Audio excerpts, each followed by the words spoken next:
Competitive exams अड्डा में आप सभी का स्वागत है। इस वीडियो में हम डिस्कशन करेंगे कि जो यूपीएससी टॉपर्स हैं वो किस तरीके के आंसर्स लिखते हैं जिसकी वजह से टॉप रैंकर्स वो बन जाते हैं।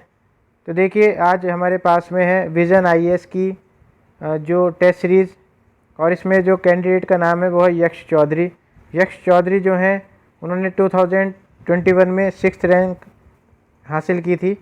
तो देखिए, इनके हम आंसर्स को आज देखेंगे, साथ ही एनालाइज करेंगे किस तरीके से वो आंसर्स को लिख रहे हैं।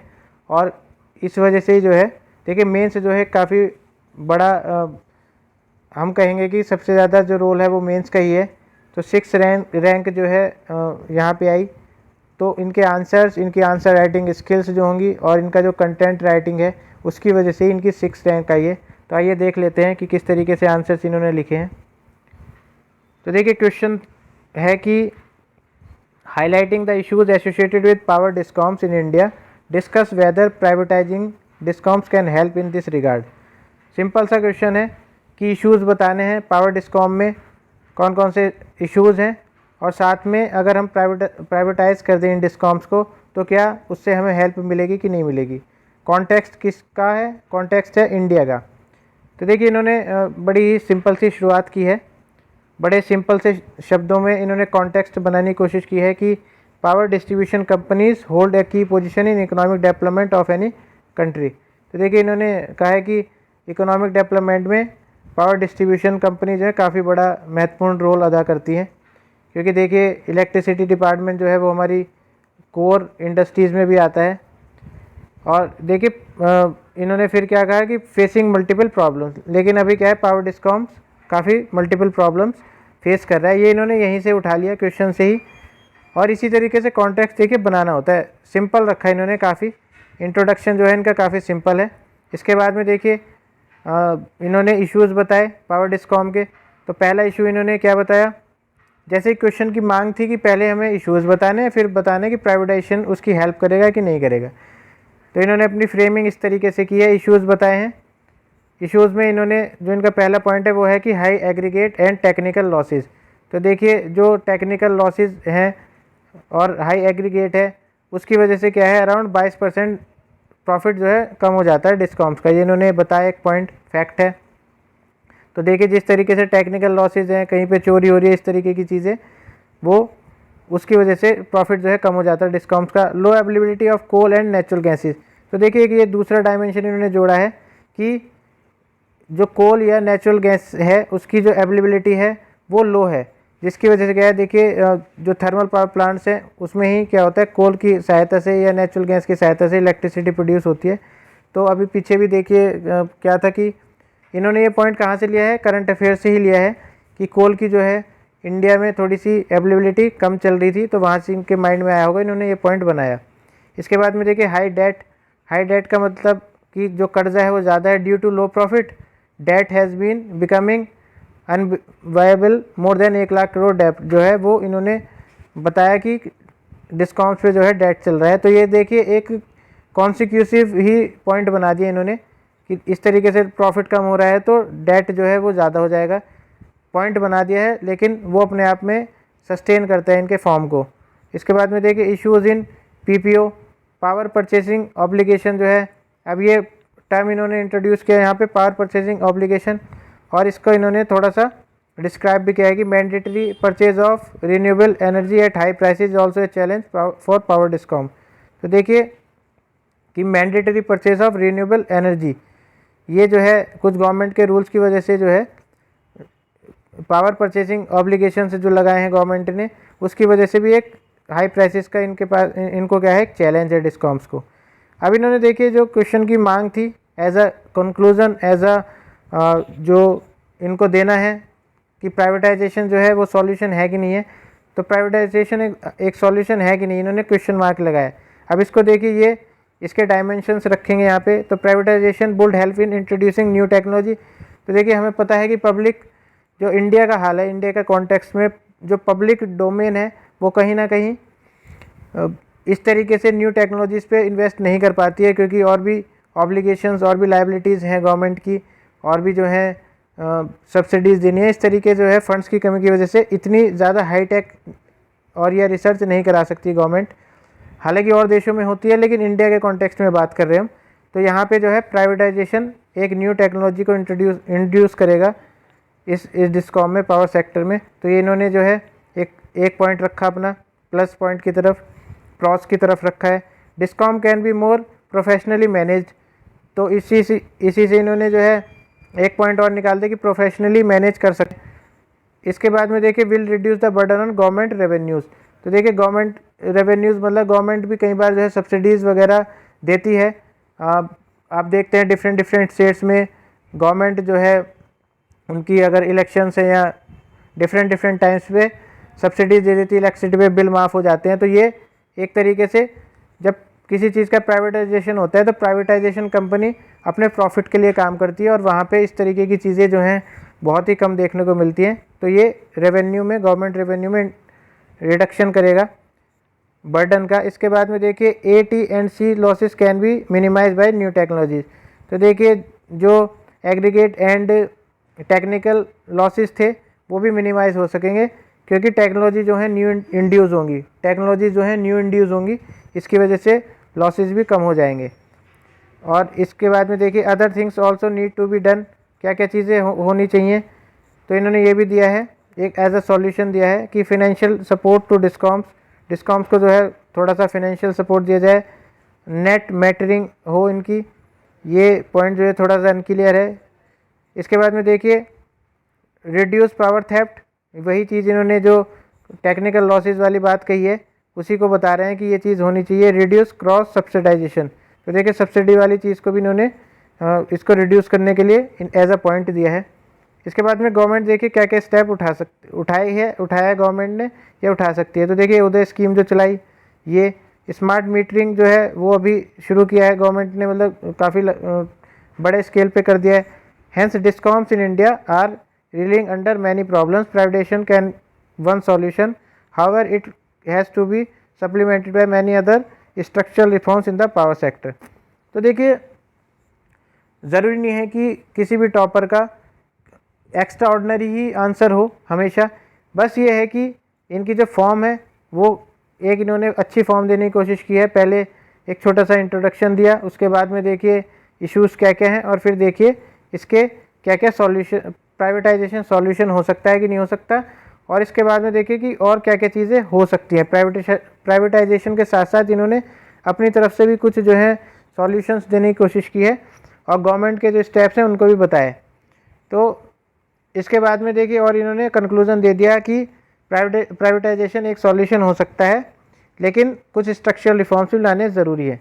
तो देखिए इस तरीके से जो है आंसर्स लिखते हैं टॉपर्स, और मेन चीज़ है कि फॉर्म जो है देखिए इनकी कहीं भी आपको लैक नहीं दिखाई देगा, फॉर्म में कहीं भी लैक नहीं दिखाई देगा।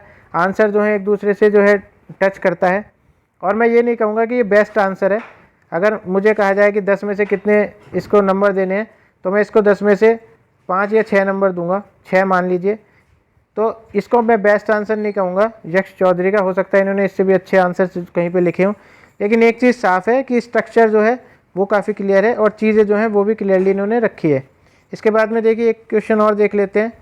Harnessing smart agriculture can potentially be a game changer for farm productivity in India. तो देखिए ये जो टेस्ट सीरीज़ में थोड़े से हल्के क्वेश्चंस भी दिए जाते हैं, ज़रूरी नहीं है कि आपको हल्के क्वेश्चंस देने का मतलब है, इजी क्वेश्चंस देने का मतलब है कि आपको लिखना भी आना चाहिए, ये नहीं कि आपको पहले ही हार्ड क्वेश्चंस दे दिए। तो देखिए ये थोड़ा सा इजी क्वेश्चन की कैटेगरी में इसलिए है क्योंकि कुछ जो है कुछ जो नोट्स पॉइंट्स होते हैं, कुछ तैयार पॉइंट्स होते हैं, आपके रेडी पॉइंट्स होते हैं, वो आप लिख सकते हैं इस आंसर में। तो स्मार्ट एग्रीकल्चर फार्म प्रोडक्टिविटी के लिए गेम चेंजर हो सकता है, इस पर डिस्कशन करना है। देखिए डिस्कशन यूपीएससी का जो स्ट्रक्चर है ना क्वेश्चन पूछने का, वो इसी तरीके से रहता है। डिस्कशन ऐसे लिख देगा, डिस्कस कर देगा, एलैबोरेट कह देगा, इस तरीके की चीज़ें बोल देगा। और इसके बाद में देखिए आप उस पर क्या कर सकते हैं, आपकी वो क्रिएटिविटी है कि आप उस क्वेश्चन में कितनी जान डाल सकते हैं उसके आंसर में। तो इस क्वेश्चन में देखिए यक्ष चौधरी ने किस तरीके से लिखा है, smart agriculture involves wedges of smart technologies, smart agriculture involves usage of smart technology and mechanisation to optimise usage of input like water and improving productivity. तो देखिए एक तरीके से जो स्मार्ट एग्रीकल्चर वाला टर्म दिया है इसको इन्होंने डिफ़ाइन करने की कोशिश की है। थोड़ा सा और अच्छे से डिफ़ाइन कर सकते थे सिंपली, बट फिर भी ठीक है, कोई इशू नहीं है। इन्होंने बताया कि optimising in usage of input like water and improving productivity, तो इन्होंने दिया है। इसके बाद में देखिए ये इस तरीके के थोड़े थोड़े फ्लो चार्ट जो हैं वो भी काफ़ी इंपॉर्टेंट रोल अदा करते हैं। वहाँ पे आपको देखना है कि एग्जामिनर के लिए क्या है ईजी चीज़ हो पढ़ना, एग्जामिनर जो है ईजिली उसको पढ़ सके और बहुत कम टाइम लगा के जितना कम एग्जामिनर इरिटेट होगा उतने आपके अच्छे मार्क्स आएंगे। तो स्मार्ट एग्रीकल्चर में देखिए इन्होंने क्या किया, स्मार्ट सेंसर्स होने चाहिए, जैसे कि आप देखिए ड्राइवरलेस मशीन्स भी बना दी गई हैं। ड्रिप एंड ये वाटर के सेंस में इन्होंने कह दिया ड्रिप एंड स्प्रिंकलर्स इरिगेशन जो है वो भी एक तरीके से स्मार्ट एग्रीकल्चर में ही आएगा। Put and fertilisers need prediction, तो देखिए जो फर्टिलाइजर्स मतलब कुछ ऐसी टेक्नोलॉजीज लेके आई जाएँ जो कि क्या करें कि फर्टिलाइजर्स की कौन से फर्टिलाइज़र की नीड है, क्या क्या इनपुट की ज़रूरत है, वो इस तरीके की स्मार्ट एग्रीकल्चर होना चाहिए। और यूसेज ऑफ आर्टिफिशियल इंटेलिजेंस, तो देखिए आर्टिफिशियल इंटेलिजेंस का भी अगर यूज़ हो रहा है तो वो स्मार्ट एग्रीकल्चर की उसमें आएगा, डोमेन में आएगा। तो इन्होंने चीज़ें बताई हैं बड़े सिंपल तरीके से। और स्मार्ट एग्रीकल्चर एक गेम चेंजर फॉर इंडिया किस तरीके से हो सकता है, तो इन्होंने ये देखिए यहाँ पे क्वेश्चन में ही इस तरीके से प्रिडिक्ट किया गया था। प्रिडिक्ट इन द सेंस कि ये एक तरीके से डिनोटेशन इस तरीके की थी कि ये स्मार्ट एग्रीकल्चर गेम चेंजर की तरह काम करेगा ही, इसलिए इन्होंने यहाँ पे देखिए क्वेश्चन मार्क नहीं लगाया है। इन्होंने इसके फेवर में ही आंसर लिखा होगा अपना। With proper prediction of demands of input like water fertiliser it can improve productivity, तो देखिए प्रोडक्टिविटी बढ़ानी है तो प्रॉपर प्रोडक्शन होना चाहिए, जो कि टेक्नोलॉजी ये स्मार्ट एग्रीकल्चर से ही हो सकता है। तो देखिए अभी जो है काफ़ी सारे चैनल्स हैं गवर्नमेंट की तरफ से जिससे क्या है फार्मर्स पूछ सकते हैं, और काफ़ी सारी जो प्रेडिक्शंस पहले भी कर दिए जाते हैं कि अभी पानी की कितनी ज़रूरत है, कौन से फर्टिलाइज़र की ज़रूरत है, कौन सा जो डिसीज़ लगा हुआ है तो उसके लिए कौन से पेस्टिसाइड या जो फर्टिलाइज़र है वो यूज़ करना है। तो ये सब चीज़ें गवर्नमेंट भी इसके लिए कदम उठा रही है। यूजिंग जेनेटिकली मॉडिफाइड क्रॉप्स, तो देखिए इन्होंने एक ये दूसरा डायमेंशन दिया है कि जेनेटिकली जो जीएम क्रॉप्स होती हैं उनका भी यूज़ करना चाहिए। प्रोडक्टिविटी बढ़ेगी जिससे कि along with agriculture sustainability and resilience can be achieve, तो देखिए इन्होंने ये पॉइंट दिया है जीएम का, मतलब जेनेटिक मॉडिफिकेशन से जो है आपकी सस्टेनेबिलिटी बढ़ेगी। जीएम क्या होता है बेसिकली, डिसीज़ वगैरह नहीं लगती हैं जनरली जो क्रॉप्स को, और प्रोडक्टिविटी भी बढ़ जाती है। और जो एक तरीके से एंटी क्लाइमेटिक कंडीशंस होती हैं उसके लिए भी रेजिलिएंट होती हैं क्रॉप्स, तो इसलिए जेनेटिकली मॉडिफाइड क्रॉप्स का इन्होंने जो है एक पॉइंट दिया है। इसके बाद में देखिए resources wastage can be minimised, example fertilisers and water wastage, तो देखिए इस चीज़ को इन्होंने जो है स्मार्ट एग्रीकल्चर से जोड़ा है कि जो वेस्टेज वाला पॉइंट है कि वेस्टेज होता है। अब देखिए पानी अगर दे रहे हैं तो पानी में क्या होता है, मोस्टली सारे खेत में पानी खुला छोड़ दिया जाता है, मतलब नाली के थ्रू पानी दिया जाता है तो पूरे खेत में पानी बह के जाता है, तब पानी पूरे खेत में भरता है। लेकिन अगर मान लीजिए ड्रिप या स्प्रिंकलर इरिगेशन होगा तो जो मान लीजिए रूट्स हैं, रूट्स पे ही पानी जाएगा, जबकि दूसरे मेथड में जो अभी कन्वेंशनल मेथड चलता है तो रूट्स थोड़ा थोड़ा पानी ले लेती हैं, लेकिन जो बचा हुआ पानी है, जो बीच में पानी रह जाता है वो इवेपोरेट हो जाता है। तो इससे क्या है देखिए वाटर वेस्टेज होता है, लेकिन स्मार्ट जो एग्रीकल्चर है उससे क्या हो सकती है, हेल्प हो सकती है। इसके बाद में देखिए with new technological inventions like proper weathering protection can help in increasing productivity, तो देखिए इन्होंने एक ये छोटा सा पॉइंट वेदर का जोड़ा है। और इसके बाद में देखिए enhancing mechanisation like tractors threshers can improve productivity, तो देखिए मशीन्स का जो है अपग्रेडेशन भी प्रोडक्टिविटी को बढ़ा सकता है। इसके बाद में देखिए चैलेंजेस क्या क्या हैं, तो lack of awareness in farmers, अब देखिए ये इन्होंने क्वेश्चन की मांग थी कि एक तरीके से स्मार्ट एग्रीकल्चर की जो है एक तरीके से चैलेंजेस बताएं या क्या खामियां हैं, नहीं तो जो है अब ये देखिए अपना जो यहाँ पे कंक्लूज़न देंगे किसके बेसिस पे देंगे, इसके लिए इन्होंने चैलेंजेस जो हैं चैलेंजेस इनको बताने पड़े।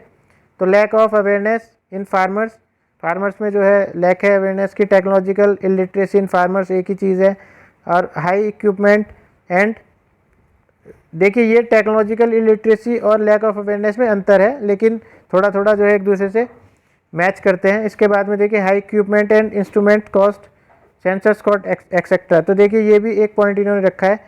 इस तरीके की चीज़ें पे ये सॉल्यूशन देखे कि इसको सब्सिडाइज़ किया जाए, क्योंकि देखिए हाई कॉस्ट सेंसर्स रहेंगे या जो भी इंस्ट्रूमेंट्स या इक्विपमेंट्स रहेंगे फार्मिंग के, वो हाई कॉस्ट के होते हैं, जिसको छोटे किसान या जो मंझले किसान है वो प्रोक्योर नहीं कर पाएंगे। तो इसलिए इन्होंने एक पॉइंट ये दिया है। और देखिए ये इन्होंने जो मैं अभी बता रहा था वही पॉइंट दिया है कि लैंड फ्रेगमेंटेशन जो है छोटा है, हमारे स्मॉल और मार्जिनल फार्मर जो है 86% के अराउंड है इंडिया में, तो इसलिए ये एक थोड़ा सा चैलेंज है। लो इंटरनेट यूसेज अमंग फार्मर्स, तो ये इन्होंने टेक्नोलॉजी के साथ भी जोड़ा है, इंटरनेट के साथ में जोड़ा है।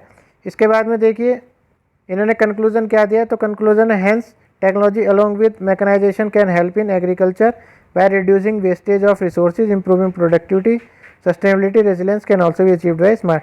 तो देखिए थोड़ा सा इन्होंने रिपीट किया है इसमें, मैं इसको जो है ये नहीं कहूँगा, इसमें भी आपको 10 में से जो है 4 या 5 नंबर इसको दे सकते हैं। ये इनका बेस्ट आंसर नहीं है, लेकिन इसमें मेन चीज़ जो मैं आपको बताना चाहता हूँ वो है कि इनकी फॉर्म जो है एक तरीके से फॉर्म बरकरार रही है क्वेश्चन में पूरे, और इन्होंने जो है जो देखिए स्ट्रक्चर होता है, स्ट्रक्चर ऑफ क्वेश्चन, वो एक तरीके से आपका अगर मान लीजिए कंटेंट थोड़ा सा दमदार नहीं भी है, लेकिन आपका स्ट्रक्चर थोड़ा सा दमदार है, तो आप एक नॉर्मल एवरेज मार्क्स उसमें ले जाते हैं। इस क्वेश्चन पे इनको अगर यूपीएससी जो एग्जामिनर है चेक करेगा तो 5 से 6 नंबर जो है दे सकता है, 5 से 6 नंबर इस क्वेश्चन पे बिल्कुल दे सकता है। अगर 10 में से मार्किंग हो रही है या 15 में से मार्किंग हो रही है, तो 15 में से मार्किंग में इस पर 7 से 8 नंबर जो है मिल सकते हैं। तो देखिए एक एवरेज स्कोर भी क्या करता है, कई बार आपके स्कोर को बढ़ाने में काम करता है। नो डाउट इनका जो स्ट्रक्चर है, लिखने का तरीका है, वो ठीक है, और काफ़ी एस्पिरेंट से जो है अराउंड मान लीजिए 8 लाख फॉर्म भरते हैं, तो उन एस्पिरेंट से जो है इनका स्ट्रक्चर, इनका लिखने का तरीका अच्छा ही होगा, तभी इनकी ऑल इंडिया 6th रैंक आई है। तो बिल्कुल आप समझ सकते हैं कि इन चीज़ों से हमें सीखना चाहिए, और बाकी सजेशन यही रहेगा कि आने वाले टाइम में मैं भी कुछ और टॉपर्स की जो है आंसर शीट्स आपके सामने लाऊंगा। आप भी आंसर शीट देखा करिए, जिससे कि आपको जो है एक काफ़ी आइडिया मिलेगा, और कॉपी करने की इतनी ज़रूरत नहीं है, लेकिन जो अच्छी चीज़ें हैं वो आप निकाल सकते हैं। बाकी देखिए और भी क्वेश्चंस हैं, लेकिन हम इनको जो है इतना डिटेल में नहीं कर सकते, क्योंकि वीडियो जो है काफ़ी लंबी हो जाएगी। तो दोस्तों इस तरीके से आप करिए, बाकी अवेलेबल है इंटरनेट पे सारी चीज़ें, आप उनको जाके पढ़ सकते हैं। धन्यवाद।